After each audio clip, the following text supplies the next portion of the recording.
The intent of this session is to um, really get clear on helping, and I want to say leading buyers, but it sounds negative, but helping your buyers come to a conclusion as quickly as possible on a home to purchase.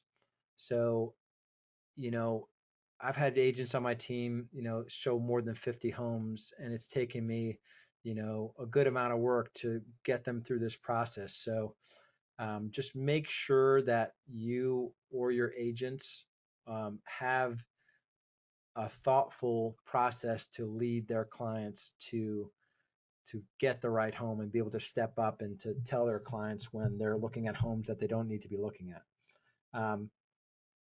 So you want to thoroughly understand your buyer clients needs and wants. And this is sort of a cute thing to say because it's kind of obvious and it should go without saying.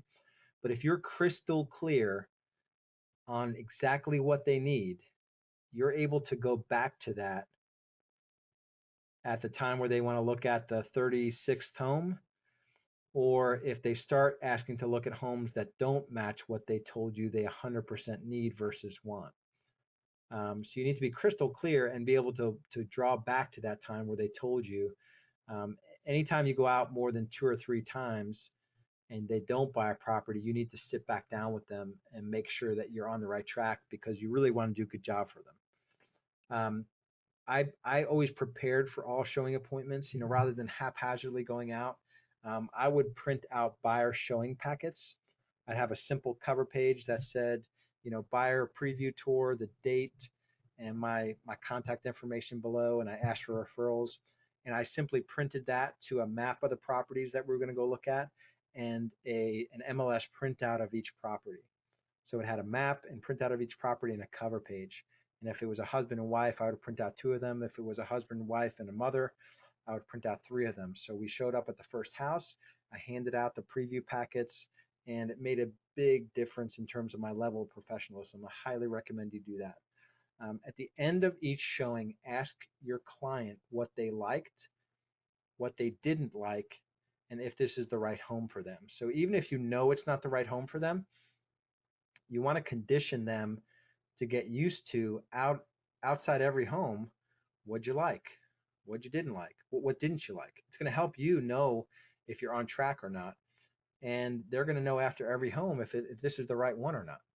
So you want them to realize that we're out to buy a home, not just to look at homes.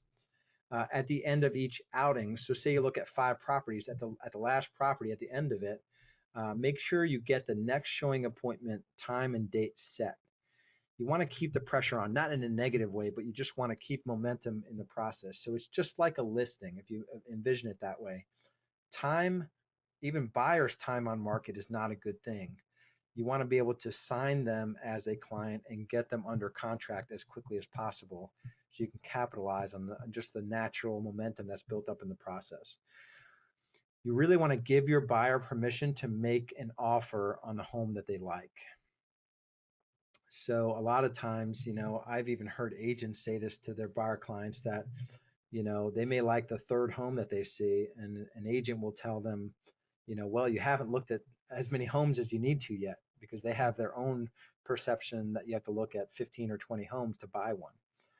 But you want to tell your clients that you scoured through hundreds, if not thousands of homes. I mean, because you open your MLS up, ours has 23,000 actives. So I've scoured through thousands of homes to pick the ones that we're looking at today. We went from 22,000 to 500 to 100 to 20 to 12, and you may give um, that list of 12. Every time you add a different criteria, you're culling down the list. You may give them those 12 to drive by before you even let them into properties as well.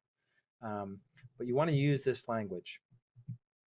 Talk about it out loud. Say, many of my clients find their home in the first couple times out. So don't be surprised if you find the perfect home today. And just say it conversationally. I mean, you're out there to sell a property, and they've told you what they want and what they need, and you know the market, so you can help guide them into the right property.